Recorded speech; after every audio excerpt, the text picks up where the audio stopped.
Good morning. Thank you. It's been fascinating so far. I'm just going to jump right in with questions, and I think that the titles are self-explanatory, but people here may not know what you and your organizations do. So, Mark, why don't you start? Tell us what your organization does and why it's important to Baltimore. So I'm the Dean of the School of Medicine at the University of Maryland, Baltimore campus and the Vice President for Medical Affairs. The School of Medicine oversees 1,400 physician practice, one of the largest practice groups in the state, 25 research centers and institutes, and then the 17 clinical departments that include things like the Greenbaum Comprehensive Cancer Center and Maryland Shock Trauma. And I would just say that the reason I'm excited about being here today is thinking about Baltimore as a med ed city, and I can come back to that. But if you look at Johns Hopkins University and its hospitals, the University of Maryland, Baltimore, and its 4 hospitals through the University of Maryland Medical System, just in Baltimore, collectively we contribute $25 billion of economic impact, $5 billion in research expenditures, and support 70,000 jobs. And if you look at Baltimore, 9 of the 10 top employers are in the med ed science space. So we're really a med ed city, but I think as I talk to folks, we don't think of us as a med ed city. Abhi, tell us a little about the Innovation Center. Great. I'm Abhi Kulshrestha. I serve as the Executive Director for the Maryland Innovation Initiative. We're part of the state of Maryland's investment in science and innovation that creates jobs, investment, and economic opportunity throughout the state. We primarily partner with Maryland's research institutions, but over the last couple of years, we've started working across Maryland's comprehensive colleges, community colleges, and a whole host of higher education institutions to identify and grow innovation. And why I'm excited for this panel today, I'm a scientist by training, but I've spent a lot of my work in policy and in finance. There's a critical tie between innovation and economic growth that you don't have to take my word for it. The Nobel Prize for Economics this year was awarded for research into that tie. And our ecosystem should be as successful as we are innovative. And so I'm excited to be part of that and excited to be on stage alongside these folks. Matt, tell us about Blackbird. Sure, thanks, Rick. Hi, I'm Matt Tremblay. I'm the CEO of Blackbird Laboratories, which is a relatively new organization. We focus on incubating new biotech startups in collaboration with some of my colleagues on the stage today, Christy and Mark and their colleagues at Hopkins and University of Maryland and other schools. We also have an investment fund to help grow those companies as they scale here in Baltimore.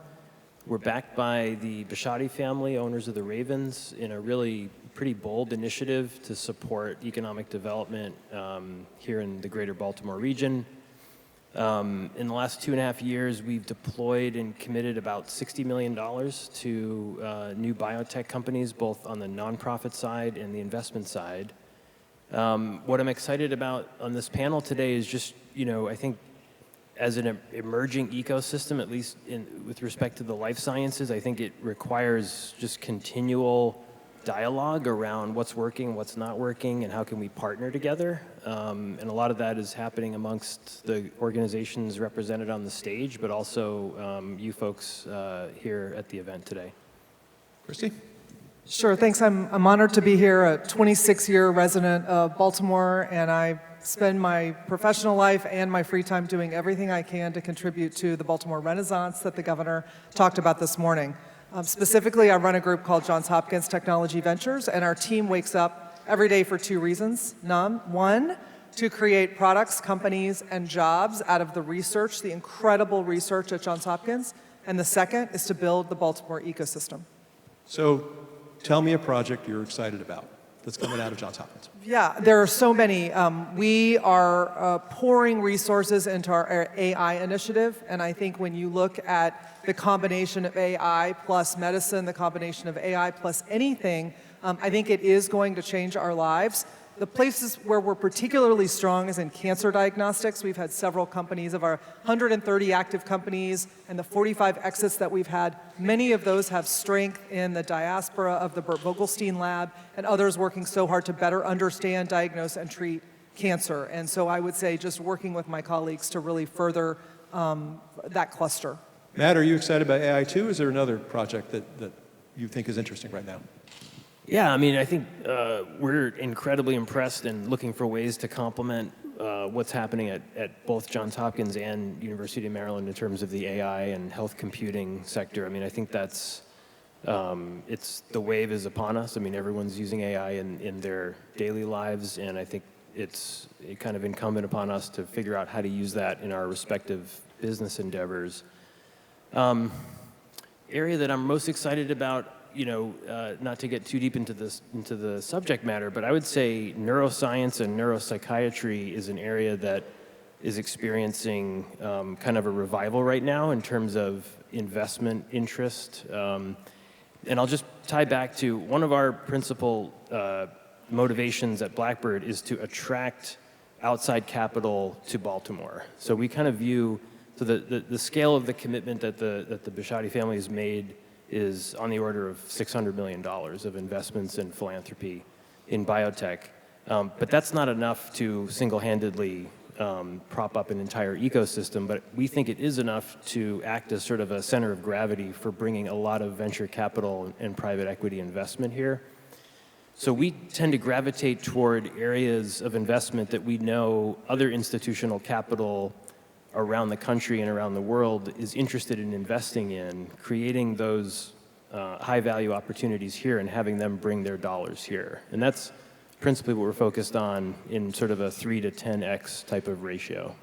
So research and development does run on money, and as other conversations have dipped into this morning, there is a question about federal commitment to funding research and development. So can you all talk about what's at risk for your, I think we've used the word ecosystem. Why don't you start, Mark? Well, I would first start by saying that we have an awesome responsibility in academic medical centers to confront what I call generational challenges. And these are things that affect us, our families, our children, our futures.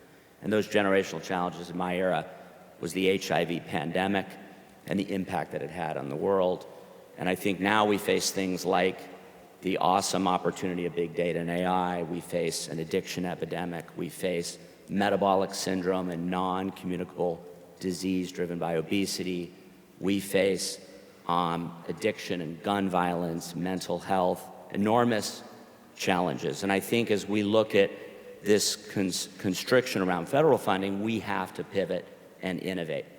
And so some of our major efforts at the University of Maryland that have looked to tackle generational challenges have actually been fueled by state or even county support. We have an Institute for Health Computing looking to AI. This is a remarkable effort by Montgomery County with $43 million to support, by the Empower Fund, which brings together the University of Maryland College Park and the University of Maryland Baltimore, and then the University of Maryland Medical System, which cares for 2 million unique people, all of us on the electronic healthcare record.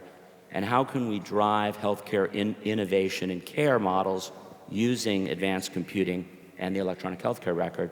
And that then catalyzed a $10 million investment by AstraZeneca, for example, to leverage how do we actually improve lung cancer preventive screening, which is now recommended by every major organization, but only 4% of Americans get that lung cancer screening. So that's an example of our counties, our states, our universities, our health systems, and industry partnering together to fill that gap. And we've had incredible support from philanthropists. I see Sharon Akers is sitting there in the front, but the Ed and Jennifer St. John's, for example, just funded a new center for translational engineering and medicine, and we're building an entire floor in the 4 MLK Wexford building right in West Baltimore. There'll be 100 people working there, a partnership with College Park and UMB for bioengineering. And the Collert Family Foundation investing in a new addiction institute. So there are challenges, and we can talk more about those challenges, but we're all going to have to think about how we draw in innovators and support around innovation, and how the city and the state really catalyzes this massive success story of academic medical centers right here in a med ed city. So the state has invested $10 billion in the AI Center in College Park. It's driven by one company, and then there's a bunch of companies that are surrounding it. And it's similar in that it does have a state element that sort of creates a research from the university to pipeline to companies. So, Abhi, tell me, is the state going to pump $10 billion into med research here in Maryland? No comment, but no. What I will say is, the state of Maryland has been a first mover on innovation in a lot of ways. Organizations like the Maryland Technology Development Corporation, or TEDCO, organizations like the Maryland Innovation Initiative, are in a lot of ways first of their kind models. In other ways, though, we need to recognize that, in the same way that states are laboratories of democracy, we're also laboratories of innovation, and we compete with each other. And a lot of states are seeing this moment, vis-a-vis federal funding, and identifying ways to react and respond to that. Some of it, as in Massachusetts, just announced a $400 million fund for life sciences to help address some of the gaps left by federal funding. Some of them are more directly targeted toward absent federal funding. Some of them are more targeted, I think, as Mark mentioned, toward thinking about how we build multi-stakeholder efforts. So again, I think what's become clear is we can't just rely on the federal government.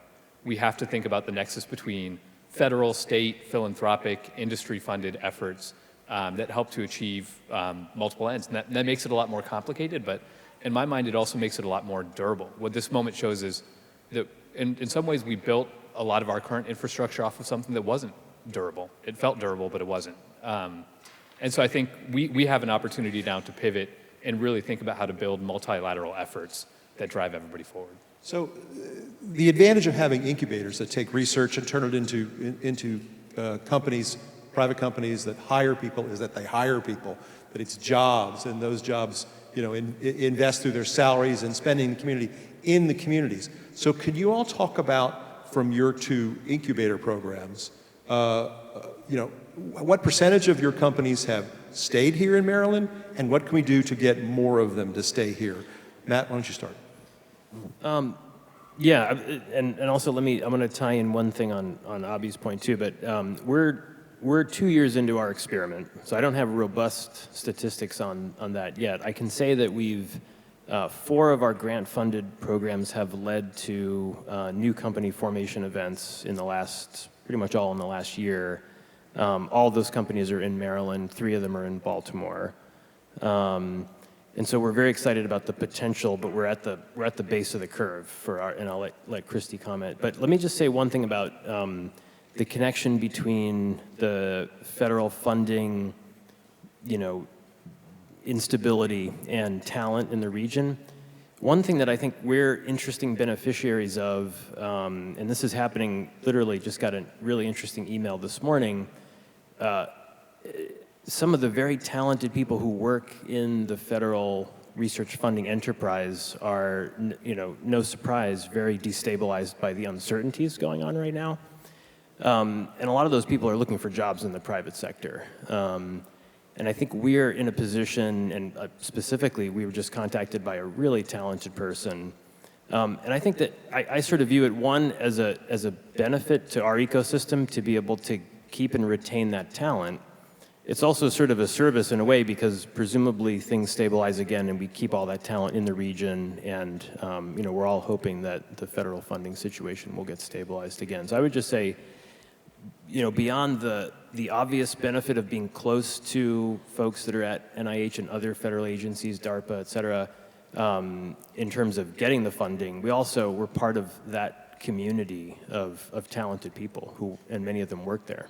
Chrissy, before you answer, I want to come back to you, Abhi. Based on what he said, there's an opportunity here. You have a lot of very smart people who are suddenly looking, for something to do and earn a paycheck, and necessity is the mother of invention. So how do we capitalize on this opportunity? I think, again, it's sort of an all-hands effort to do that. In a lot of ways, we focus at the Maryland Innovation Initiative on working with our university partners to identify and advance innovation, but it takes infrastructure, it takes expertise, it takes capital. But I think that the bottom line is there are a lot of incredibly talented folks at the top of their fields who are out there right now, either currently out of a job or looking right now to leave a job that doesn't feel stable. And I think we'll probably look back in 5 years and feel as though we've done a disservice if we haven't found a way to engage them. That doesn't necessarily mean hiring every single one. I think the difference between a federal job and one of the private sector is there needs to be a private sector value proposition to the talent that they bring to the table. But it means that we probably need to do a better job of scouting talent, connecting it to our innovation, connecting it to our resources. And I know that's something that the governor of the state of Maryland have been very vocal about doing. Chrissy, how about you? What percentage, or give me an idea of what's coming out of your program that's staying here and contributing to the economy? Yes, thank you. Well, one thing when you look at other thriving cities that are in and around anchor institutions, and this is not just Boston and Northern and Southern California, Pittsburgh, Austin, Atlanta, what we know is that you can't have a modern urban city thrive without a tech ecosystem. And we also know that you can't have a thriving tech ecosystem without anchor institutions and partners around it that are really leaning into this work. When we started, to answer your question directly, when we started this work a little over a decade ago, only 10% of companies coming out of Johns Hopkins were choosing to stay in Maryland. Now that is over 50%. In fact, 56% of our companies are now staying, and they have raised nearly $5 billion in venture capital. This would not have happened without partners in the state and partners like Matt. However, just a challenge to those of us, and granted we were dealt a very tough budget situation in the state, but other states have poured in billions of dollars to these ecosystems to create broad swaths of these middle-class jobs. This is what is going to turn the city. This is what's going to make the difference. So let's zero in a little bit on what you said. You said that that's changed in recent years. Is it simply a matter of investment from the state, or is it tax breaks? What is it that's changed there? It's a whole ecosystem. You have to have everything work. You have to have space. You have to have resources. You have to have funding. You have to have, someone said in a panel this morning, you have to be business friendly. You have to be able to get through when you need permitting, when you need to hire people, when you need access to customers. There's a lot of different things that can catalyze this, so it's not one thing, but I think just the mantra that we want food. I was just in Texas last week giving a talk, and 1,600 people a day are moving to Texas. Okay, why is that? Because they know that they can start or join a business and they can find affordable homes. All themes from this morning. We need to be doing that and really lean into that here in Maryland. They have better barbecue too. I'm going to hazard a guess here that your organization is the big dog, right? I think probably in terms of number of people, you probably are bigger than Johns Hopkins? No, they're the big dog. Well, I'll still ask you, you have thousands of employees and thousands of students who are part of Baltimore and the Baltimore area, creating a sort of critical mass of people and thinking. What do those people need? What does your organization need to keep those people here to make them happy? So first of all, we are so blessed to have Hopkins and the University of Maryland, Baltimore in this city.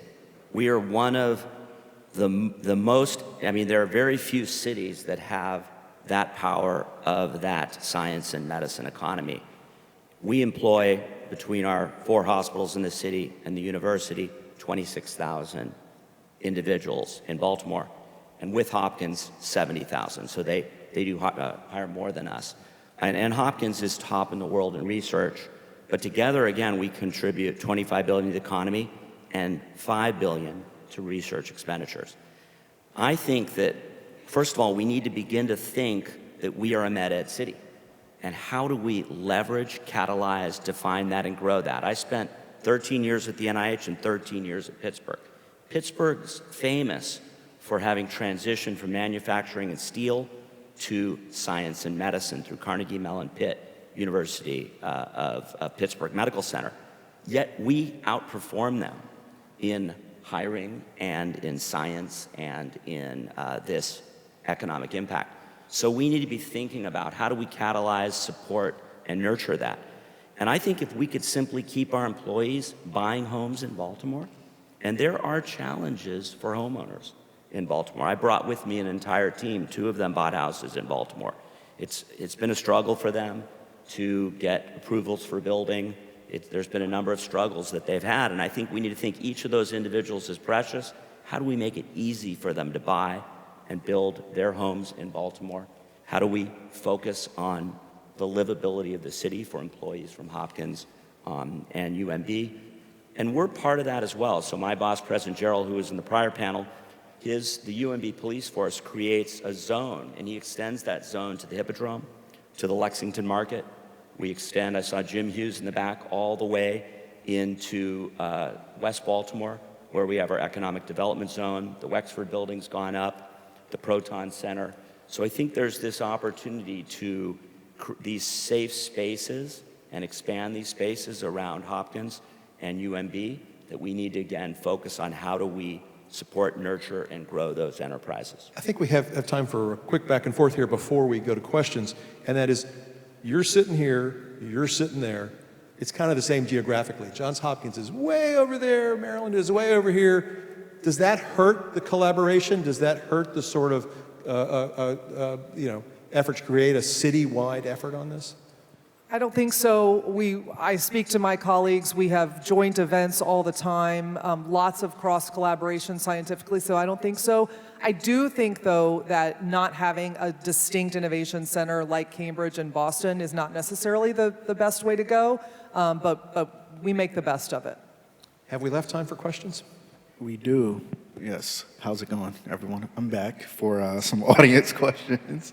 And the first question I have from the audience is, Maryland has deep roots in manufacturing and industry, and how do we ensure that the transition to a science economy still creates opportunities for working and middle-class Marylanders?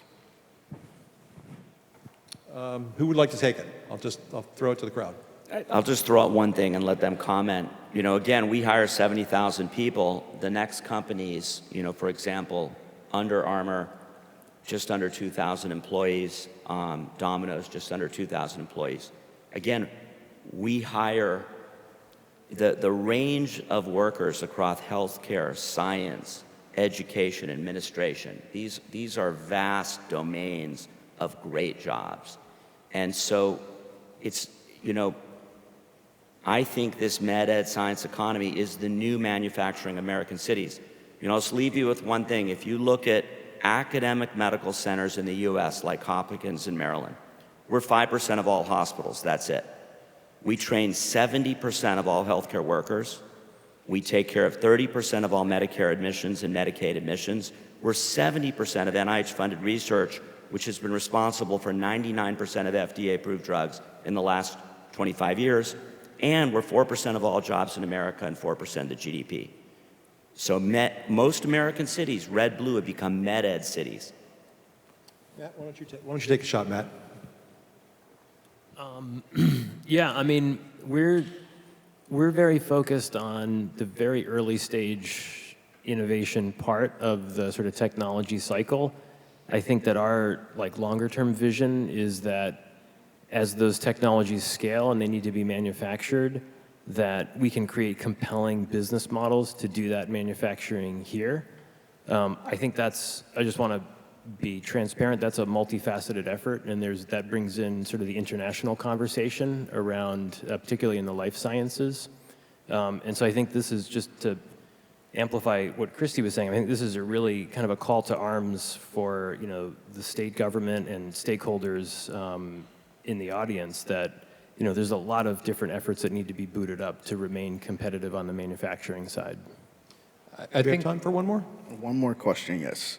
So while AI certainly yields great potential, what are the drawbacks of the widespread proliferation of AI, and how do you navigate this as leaders in this sector? Abhi, give it a shot. Oh, no, do you want to go first, Christy? I'll take a shot at it. I think it would be, to me, it's the equivalent of sitting in the 1990s and first getting exposure to the internet. It was a great tool. Did it provide new jobs? Did it displace jobs? Sure, but ultimately it unleashed a number of things. So I think the responsibility is on us to be thoughtful about how we use it, why it's not if. I mean, I teach a class of undergrads. I have 2 children in their 20s. It's here. They're natives. They're leap years ahead of I'm 53. They're leap years ahead of me already. So I think just using it as a tool and understanding it is really what the game's all about. And let me try to tie the last 2 questions together, because I think this manufacturing question is a really critical one. I think AI, as Christy said, it's here. There's no denying it. And I won't dive too far into the sort of like ethical boundaries around AI. But I think one of the most critical things, as I think we maybe thought about proactively, but certainly have thought about retroactively with computers, is how do we use it to drive job creation? Computers are like, in some ways they created their own sectors, and in another way they're like water. They're just ubiquitous everywhere that we work. AI is going to be like that. And so tying back to manufacturing, Matt mentioned there's this challenge in how we think about competitive manufacturing in the United States. And that's not just in the life sciences, that's across a lot of different sectors. We are already starting to see applications of AI in quality, in automation, all across these different manufacturing disciplines. And I came here from Alabama, where we talked about biomanufacturing in a state that came from an auto manufacturing and shipbuilding background. We didn't tell the state, hey, you need to stop doing this and move to this. We told the state, we need to invest in the horizontal platforms that make all of us win. Those things at that point were automation, continuous manufacturing, additive manufacturing, 3D printing, a lot of things we already think about. Now it's AI. And we really need to, I think there's a question about the ethical use of AI and the boundaries around that. But I think the highest and best use that AI can serve us is in thinking about how we create competitive and durable jobs here in the U.S. Okay, we've gone a little over, but thank you all very much. I think we're done. Yeah, let's give it one more round of applause for the panel, as well as Rick. Thank you very much.